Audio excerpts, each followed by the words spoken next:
মিজান সাহেব গম্ভীর মুখে ড্রয়িং রুমে বসে আছে। ছেলে সজীব তার বউকে নিয়ে সেখানেই উপস্থিত। মেয়ে এখনও এসে পৌঁছায়নি। এখানে ডেকে এরকম চুপ করে আছো কেন বাবা? আমাদের সময়ের মূল্য আছে তো নাকি? অফিস পেলে তো আর আমরা এখানে পা গুটিয়ে বসে থাকতে পারি না। মিজান সাহেব ছেলের বিরক্ত মুখের দিকে তাকিয়ে দীর্ঘশ্বাস ছাড়ল। শান্ত গলায় বলল, আর একটু অপেক্ষা করো, তোমার বোন আসুক। দুজনের সামনেই না হয় বলবো, একটু ধৈর্য ধরে বসো। সজীবের স্ত্রী রিমো তখন থেকেই মুখ কালো করে বসে আছে। কোন এক অজানা কারণে মিজান সাহেবকে তার পছন্দ নয়। এমন নয় যে মিজান সাহেব তার সাথে কোনো খারাপ আচরণ করেছেন। মিজান সাহেব অত্যন্ত নরম মনের একজন মানুষ, কিন্তু রিমুর এ মানুষটাকে তার সংসারে উটকো ঝামেলা ছাড়া আর কিছুই মনে হয় না। মিজান সাহেবের মেয়ে মীরা মাত্র এসে বসেছে। বাবার উপরে সে চরম বিরক্ত। হুটহাট এভাবে ডেকে পাঠানোর কোনো মানেই হয় না। তার নিজেরও সংসার আছে, এভাবে ডাকলেই তো আর চলে আসা যায় না। মীরা অসন্তুষ্ট গলায় মিজান সাহেবকে বলল, বাবা, তোমার কি কোনোদিন আক্কেল হবে না? এভাবে যখন তখন ডেকে পাঠাও কেন? তুমি ডাকলে তো চলে আসতে পারি না, তাই না? সংসার আছে আমার। তোমার জামাইয়ের বাবুকে কত কষ্ট করে ম্যানেজ করে এসেছে জানো? অযথা তো ঝামেলার ভালো লাগে না। মিজান সাহেব মেয়ের কথায় মলিন হাসলেন। আসলে তার ছেলে মেয়ের সময় নেই, এমনকি এক বাড়িতে থেকেও তার সন্তান তার খবর নেওয়ার সময়টুকুও পায় না। সজীব মীরার কথায় তাল মিলিয়ে বলল, আমিও তো তাই বলছিলাম। আজ আমার কত ইম্পর্ট্যান্ট একটা মিটিং ছিল জানিস? বাবারে অযথা ছেলে মানুষের জন্য মিটিংটা ক্যান্সেল করতে হলো। এসবের কোনো মানে হয়? রিমু বিরক্ত গলায় বলল, বাবা, আপনি কি বলতে চান এবার বলে ফেলুন তো। এভাবে বসে থাকতে বিরক্ত লাগছে। মিজান সাহেব চোখ থেকে চশমাটা খুলে সামনের টেবিলে রাখলেন। চোখের কোণে হালকা পানি জমেছে তার। এ ছেলে মেয়েকে মানুষ করতে গিয়ে জীবনের সমস্ত শখ আহ্লাদ ত্যাগ করেছেন তিনি। আজ সে ছেলে মেয়েই তাকে ব্যস্ততা দেখাচ্ছে। চোখের পানিটুকু বাইরে আসতে দিলেন না তিনি। পুনরায় চশমাটা পরে গম্ভীর গলায় বললেন, আমি সিদ্ধান্ত নিয়েছি, আমি আবার বিয়ে করব। মিজান সাহেবের কথাটা যেন বিস্ফোরকের মতো কাজ করল। সজীব আর মীরা বসা থেকে দাঁড়িয়ে গেছে। রিমু হতভম্ব চোখে তাকিয়ে আছে মিজান সাহেবের দিকে। সজীব বিস্মিত গলায় বলল, কি বলছো বাবা? মাথা ঠিক আছে তোমার? বুড়ো বয়সে পাগল হয়ে গেছো? আমাদের মান সম্মান নিয়ে কোনো চিন্তা নেই তোমার? এই বুড়ো বয়সে এসে এসব করলে লোকে কি বলবে? আমার শ্বশুরবাড়িতে আমি মুখ দেখাবো কি করে? সবাই হাসাহাসি করবে। মীরা উত্তেজনায় কাঁপছে। সজীবের রিমুর মুখ থেকে কোনো কথা বেরোচ্ছে না, অথচ মিজান সাহেব আগের মতোই শান্ত। তার মুখে বিন্দুমাত্র বিচলিত হওয়ার ছাপ নেই। কিছু মনে করবেন না বাবা, আপনার এই সিদ্ধান্তটা সমাজের কাছে আমাদের ছোট বই আর কিছুই করবে না। এমন একটা কথা বলার আগে আমাদের কথাটা তো একটু ভাবতেন। লোকে বলবে বুড়ো বয়সে ভীমরতি ধরেছে। মিজান সাহেব সবার মুখের দিকে ভালো করে চোখ বোলালেন। ছেলে আর মেয়ে তার সিদ্ধান্তে ভয়ঙ্করভাবে ভটকে গেছে তা সে জানে। তিনি দীর্ঘশ্বাস ছেড়ে বললেন, আমি জানি আমার এই সিদ্ধান্তে তোমরা কেউ খুশি নও। সত্যি বলতে তোমাদের খুশির কথা আমি ভাবছি না। তোমরা আমার সন্তান। আমি সারা জীবন তোমাদের খুশি, তোমাদের সুখের কথা ভেবে এসেছি। তোমাদের পড়াশোনা করিয়ে শিক্ষিত করেছে, ভালো চাকরি করছো, বিয়ে করাচ্ছ, নিজেদের সংসারে তোমরা সুখে আছো।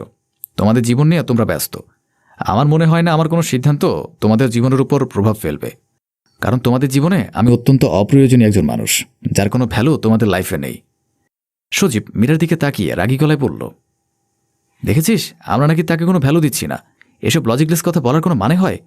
আর বাবা, আমরা ঠিক কোন বিষয়ে আপনাকে অপ্রয়োজনীয় ফিল করিয়েছি আমাকে একটু বলবেন? না মানে আমার একটু জানা দরকার। মিজান সাহেব ছেলের রাগী চোখে তাকিয়ে তপ্ত শ্বাস ফেললেন। তোমার মনে আছে সজীব, গত বছর তোমরা সবাই মিলে ফ্যামিলি ট্রিপের আয়োজন করলে। সিদ্ধান্ত নিলে সবাই মিলে বান্দরবন ঘুরে আসব। সবাই ঘুরেও এলে, কিন্তু আমাকে নিতে ভুলে গেলে। এমনকি যাওয়ার আগে আমাকে একবার জানানোরও প্রয়োজন মনে করলে না। আমি জানলাম বাসার কাজের মেয়েটার কাছ থেকে। তোমরা সেখানে 7 দিন ছিলে। তুমি আর মীরা দুজনেই জানো আমার হাই ব্লাড প্রেশার আছে।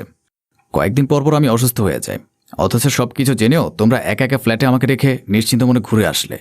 এমনকি গিয়েও ফোন করে আমার একটা খবর নেওয়ার প্রয়োজন মনে করলে না। এরকম হাজারটা ঘটনা আছে। আমার ভ্যালু তোমাদের কাছে কি তা বোঝানোর জন্য। আমি বৃদ্ধ মানুষ, তখন বাসায় অসুস্থ হয়ে মরে পড়ে থাকলে কেউ খবরও পেত না। মরে যাওয়ার ভয় থেকেও একাকিত্ব আমাকে অধিক ভীতু করেছে। মাফ করবেন বাবা, আমরা কিন্তু আপনাকে একা রেখে যাইনি। কাজের মেয়েটাও ছিল, প্রতিদিন এসে আপনার জন্য রান্না করে দিয়ে গিয়েছে। আপনি বয়স্ক মানুষ, এভাবে পাহাড়ে ওঠা তো আপনার দ্বারা সম্ভব নয়, তাই আপনার ভালোর জন্য আমরা আপনাকে নিয়ে যাইনি। মীরা রিমুর কথায় ভরসা পেল। রিমুকে সমর্থন করে বলল, ভাবি একদম ঠিক কথা বলেছে বাবা। তুমি সেখানে গিয়ে কি করতে বলো তো? মিজান সাহেব মুচকি হাসলেন। আমার যাওয়াটা মুখ্য বিষয় নয়, বিষয়টা হচ্ছে আমাকে জানানো আমার মূল্যবোধের। আমাকে তোমরা তোমাদের বাবা হিসাবে, একজন মানুষ হিসেবে কতটা মূল্যায়ন করছো আমি সেটাই বোঝাতে চাইছি। তোমরা আমাকে বিষয়টা জানাতে পারতে, একবার আমার সাথে আলোচনা করতে পারতে। আমি তোর বাচ্চা নই যে তোমাদের সাথে যাওয়ার জন্য জেদ করতাম। সামান্য একটা ব্যাপারকে টেনে আপনি এত লম্বা করছেন কেন বাবা? অন্য সবার মতো তো আমরা আপনাকে বৃদ্ধাশ্রমে রেখে আসিনি। আজকাল কজন ছেলেমেয়ে তার বৃদ্ধ বাবা মাকে নিজেদের সাথে রাখে। আমরা তো তবু আপনার সেবা যত্ন করছি। মীরা সজীব চোখ বড় বড় করে তাকালো রিমোর দিকে। হুট করে রিমো এমন কিছু বলে ফেলবে তারা বুঝতে পারেনি। তবে এখন আর কিছুই বলার নেই। মুখের কথা তো আর ফেরত নেওয়া যায় না। মিজান সাহেব এবার শব্দ করে হেসে ফেললেন। মীরা সজীব বিচলিত চোখে তাদের বাবাকে দেখছেন। আমার এই চুলগুলো বাতাসে পাকেনি রিমো। তোমার শাশুড়িমা যখন মারা যায় তখন তোমার স্বামীর বয়স হবে মাত্র 8 বছর। মীরা তো তখনও 5 বছরের ছোট বাচ্চা। আমি একা হাতে তাদের মানুষ করেছি। সৎমায়ের অত্যাচার যাতে সহ্য করতে না হয় তাই নিজের কখনো বিয়েই করিনি। আজ তুমি আমাকে বৃদ্ধাশ্রমের ভয় দেখাচ্ছ। তোমার কি মনে হয় আমি কিছু জানি না? এই বাড়ি আর সহায় সম্পত্তি যদি আমার নামে না থাকতো তাহলে কবে তোমরা আমাকে বাড়ি ছাড়া করতে? তুমি পরের মেয়ে, তোমার হিসাব আলাদা, কিন্তু এই দুজন তো আমার নিজের সন্তান। তাদেরকে আমি খুব ভালো করেই চিনি। সম্পত্তির লোভে তারা এখন আমাকে এই বাড়িতে রেখেছে। আমাকে কিছু করলে পাছে সম্পত্তি যদি হাতছাড়া হয়ে যায়। বোঝোই তো, নিজের ভালো তো পাগলেও বোঝে। রিমোর কিছু বলতে পারল না। মীরা সজীব দুজনে মাথা নিচু করে বসে আছে। মিজান সাহেব যে তাদের পরিকল্পনা এভাবে ধরে ফেলবে তা তারা স্বপ্নেও ভাবেনি। মিজান সাহেব ছেলে মেয়েদের দিকে তাকিয়ে মজা পেলেন। আমি সিদ্ধান্ত নিয়েছি আমি বিয়ে করব। তোমাদের কথা ভাবতে গিয়ে আমার জীবনের অনেকগুলো সময় আমি নষ্ট করেছি। এটা ঠিক, আমি তোমাদের মাকে খুব ভালোবাসি।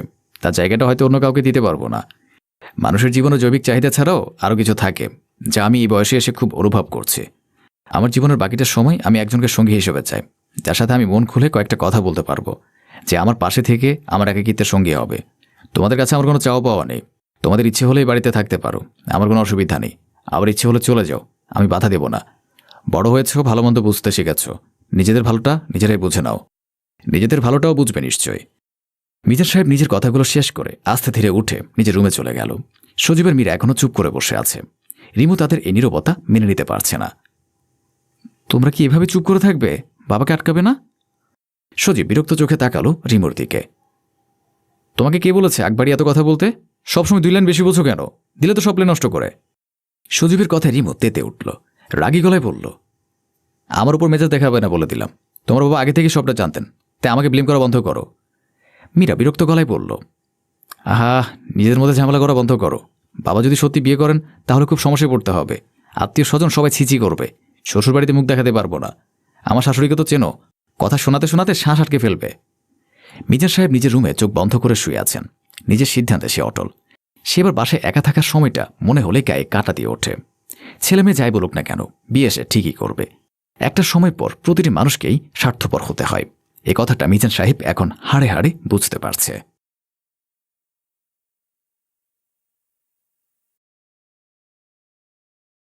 প্রিয়ার জায়ের ছোট বোন লিলি ইচ্ছে করে প্রিয়াকে ধাক্কা দিয়ে ফেলে কপাল কেটে ফেলে। এগিয়ে এসে নাকামি করে বলে, আল্লাহ ভাবি, তুমি পড়লে কি করে? ও মা, কপালও তো ফেটে গেছে দেখছি। সাবধানে চলাফেরা করতে পারো না? ভাইয়া কি দেখে শুনে একটা নুলা মেয়েকে বিয়ে করে আনলো নাকি? দূরে সরো, মাছের মায়ের পুত্রশোক দেখাতে হবে না। ইচ্ছে করে ধাক্কা দিয়ে ফেলে এখন আবার ভালো সাজা হচ্ছে। ভালো করে তো ধাক্কাটা মারতে পারলাম না। আমার ইচ্ছে ছিল ধাক্কা দিয়ে তোমার মাথা ফাটিয়ে ফেলার। আমার কাছ থেকে আমার প্রিয় জিনিস কেড়ে নিয়েছ, এত সহজে কি ছেড়ে দেব? কখনোই না। প্রতিটা পদে পদে আঘাত করব। কাজ জিনিস নিয়ে গেছো তা বুঝতে হবে তো। কি বলছো? আমি তো তোমার কথা কিছুই বুঝতে পারছি না। তোমার প্রিয় জিনিস মানে? খোলাসা করে বলো। তোমার বুঝতে হবে না। কপালে বেশি কাটেনি, অ্যান্টিসেপটিক লাগিয়ে নিও। আমার সাথে লাগতে আসবে না, এর ফল কিন্তু ভালো হবে না। আমি তোমার বোনের যা, আমার সাথে ভদ্রভাবে কথা বলো লিলি। বোনের বাসায় বেড়াতে এসে বোনের জায়ের সাথে বিদ্বেষ করছো কেন? তোমার কোন বাড়া ভাতে চাই দিয়েছি আমি? তুমি তো আমার বাড়া ভাতে চাই দাওনি, পুরো প্লেটটাকে উল্টে নিজের কাছে নিয়ে গেছো। সময় আসুক, আমার পছন্দের জিনিসটাকে আমি ছিনিয়ে নিয়ে আসবো। কি হচ্ছে? প্রিয়া, তুমি নিচে বসে আছো কেন? প্রিয়া কিছু বলার আগেই লিলি ছট করে মাথা খাটিয়ে বলল, ভাবি বেখেয়ালে পড়ে গিয়ে কপাল কেটে ফেলল। তোমার যাকে চোখে দেখে না, যেখানে সেখানে উষ্টা খায় দেখছি। আমি ধরে ফেলায় বেঁচে গেছে, নয়তো মাথা ফাটত। এখন থেকে সাবধানে হাঁটবে। কোথায় লেগেছে প্রিয়া? সাবধানে দেখে শুনে হাঁটবে না? প্রিয়া অবাক হয়ে লিলির মুখের দিকে তাকিয়ে রইল। কত সুন্দর করে মিথ্যে বলে দিল। কি গো, কথা বলছো না কেন? কপালটা কেটে গেছে দেখছে। এসো, আমি ওষুধ লাগিয়ে দেই। কিভাবে ব্যথা পেলে? কিছু হবে না ভাবি, সামান্য একটু কেটেছে, এটা কোনো ব্যাপার না। বাদ দাও না আপু, ভাবি বলছে তো লাগবে না, তাহলে এত জোরাজোরি করার কি দরকার আছে? সামান্য একটু কেটেছে, এতে মহাভারত অশুদ্ধ হয়ে যাবে না, যতটা তুমি ব্যস্ততা দেখাচ্ছ। তুই চুপ থাক, বেশি বুঝে। প্রিয়া, আমার সাথে আসো তো। আসলে লাগবে না ভাবি। কথা বলো না, আমার সাথে এসো। আমি ওষুধ লাগিয়ে একটা ওয়ান টাইম ব্যান্ডেজ করে দেই। ফারহিন প্রিয়ার হাত ধরে টেনে নিয়ে গেল, যা দেখে লিলি ভেঙচি কেটে বিড়বিড় করে বলল, মায়ের থেকে মাসির দরদ বেশি, যত সব ঠং। আয়নার সামনে দাঁড়িয়ে চুলে চিরুনি চালাচ্ছিল শ্রাবণ। হঠাৎ একজোড়া হাত তাকে পেছন থেকে জড়িয়ে ধরল। এ তোমার আসার সময় হলো প্রিয়া? কখন থেকে ডেকেছে? আমার শার্ট খুঁজে পাচ্ছিলাম না, তোমাকে ডাকলাম, তোমার রেসপন্সও নেই, এখন এসে ভালোবাসা দেখানো হচ্ছে? কি হলো, কথা বলছো না কেন? আমাকে এখনো ভালোবাসো শ্রাবণ? লিলির কণ্ঠ শুনে শ্রাবণ ছিটকে সরে গেল, ছাটকা মেরে লিলিকে সামনে এনে রাগী গলায় বলল, তুমি এখানে কি করছো? কোন সাহসে আমাকে জড়িয়ে ধরেছ? তোমাকে ন্যূনতম কমন সেন্স নেই লিলি? আমি বিবাহিত, তুমি অবিবাহিত মেয়ে হয়ে পরপুরুষের গায়ে ঢলে পড়ো। লাজ লজে খেয়ে ফেলেছ নিশ্চয়ই, নতুবা এইভাবে আমাকে ধরতে পারতে না। আমি তোমাকে এখনো ভালোবাসি শ্রাবণ, তোমাকে ছাড়া আমি অন্য কাউকে বিয়ে করতে পারবো না। তুমি আমাকে গ্রহণ করে নাও না প্লিজ। আমি প্রিয়ার থেকেও অনেক সুন্দরী, তোমাকে প্রচণ্ড ভালোবাসবো। আমি তোমার সাথে কোনো ঝামেলা করব না। তুমি প্রিয়াকে ডিভোর্স দিয়ে দাও। তোমার মাথা খারাপ হয়ে গেছে লিলি, ভালো সাইকোলজিস্ট দেখাও। তুমি এতটা বেশরম হলে কি করে? অন্য স্বামীকে বিয়ে করতে চাইছো? বিবেকে কি ত্যাগ করেছো? একটা মেয়ে হয়ে অন্য মেয়ের সংসার ভাঙতে চাইছো? আমি জানি তুমি আমাকে অনেক ভালোবাসো, আমরা একে অপরকে যেহেতু ভালোবাসি তাই আমাদের উচিত বিয়ে করে নেওয়া। আমি তোমাকে ভালোবাসি এটা তোমার ভুল ধারণা, তুমি একপাক্ষিকভাবে আমাকে ভালোবাসো। আমি কখনো তোমাকে ভালোবাসিনি আর বাসবও না। তোমার ঘৃণ্য ধারণা নিয়ে তুমি এখান থেকে ভাগো। আমি এখন প্রিয়াকে ভালোবাসি, কারণ প্রিয়া আমার স্ত্রী। কেন পাগলামি করছো শ্রাবণ? আমি তোমাকে অনেক ভালোবাসি, তুমি কেন বুঝতে চাইছো না? তুমি আমাকে গ্রহণ করে নাও। প্রয়োজন হলে তুমি আমার সাথে বিয়ের আগেও সম্পর্ক রাখতে পারো, আমাদের সম্পর্কের কথা কেউ জানবে না, আমি কাউকে বলবো না। তুমি যখন প্রিয়াকে ছেড়ে দেবে তখন আমরা বিয়ে করে নেব। পাগল হয়েছ? আমি প্রিয়াকে ছাড়বো না, প্রিয়া আমার স্ত্রী, শেষ নিঃশ্বাস থাকা অবধি আমি ওর সাথে থাকতে চাই। তুমি খামাখা ঝামেলা করো না। কেমন জাদু করলো এই মেয়ে তোমাকে, যার জন্য আমার ভালোবাসাকে ছুড়ে ফেলে তুমি ওকে বিয়ে করলে? আমাকে কি তোমার মানুষ মনে হয় না? নিঃসন্দেহে আমি প্রিয়াস থেকে বেশি সুন্দরী, এত কিসের দেমাক তোমার? নিচ থেকে তোমার কাছে ধরা দিয়েছি বলে কি আমাকে দূরে ঠেলে দিচ্ছ? তোমার প্রতি আমার কোনো ইন্টারেস্টই নেই, তুমি এখন আসতে পারো। খবরদার আর কখন আমার রুমে আসবে না, তাহলে ঘাড় ধাক্কা দিয়ে রুম থেকে বের করে দেব। তোমাকে আমি হাসিল করেই ছাড়ব শ্রাবণ, জাস্ট ওয়েট অ্যান্ড ওয়াচ। পিপিলিকার পাখা গজায় মরিবার তরে, তুমি বেশি বেড়াচ্ছ, আশা করছি খুব শীঘ্রই ঝরে পড়ে যাবে। লিলি একবার ক্রোধনল চোখে তাকিয়ে হনহনিয়ে বেরিয়ে যায়। রুমে ঢুকে শ্রাবণকে দেখে অবাক হলো প্রিয়া, এগিয়ে এসে জিজ্ঞাসা করল, আজকে তো তাড়াতাড়ি ফিরলেছে? ভালো লাগছিল না, তাই ভাবলাম হাফ ছুটি নিয়ে চলে আসে। জটর হলো নাকি? না, কপাল তো ঠান্ডা। তাহলে কি হয়েছে? তোমার শরীর ঠিক আছে? ঠিক আছে। পাশে বসো, তোমার সাথে কথা আছে। বলো। না কিছু না, তুমি বরং আমার জন্য এক কাপ চা করে নিয়ে আসো, মাথার ভেতরটা ভার হয়ে আছে। তুমি কি কোনো কারণে চিন্তিত আছো? থাকলে বলতে পারো। তোমার উদ্ভ্রান্ত আচরণ আমাকে ভাবাচ্ছে শ্রাবণ, কখনো তো তুমি এরকম করো না। মন খুলে বলে ফেলো কি হয়েছে। বুঝেছি, আমাকে তুমি বিশ্বাস করো না। না তা নয়, আমি তোমাকে বিশ্বাস করি। আসলে বিষয়টা ততটা জটিল নয়, আমি সামলে নিতে পারবো। সত্যি তো? সত্যি। শুধু এতটুকু বলবো, তুমি একটু লিলির থেকে দূরত্ব বজায় রেখো। মেয়েটা গুটিবাজ, কখন কিভাবে তোমাকে ফাঁসিয়ে দেয় বলা যায় না। তুমি ওকে নিয়ে চিন্তা করছো কেন? কোনো সমস্যা হয়েছে কি? তেমন কিছু নয়, মানুষ কে কেমন হয় তা তো বলা যায় না, তাই আমি সাবধান করছিলাম। শুনো, আমি একটা প্ল্যান করেছি। কি প্ল্যান?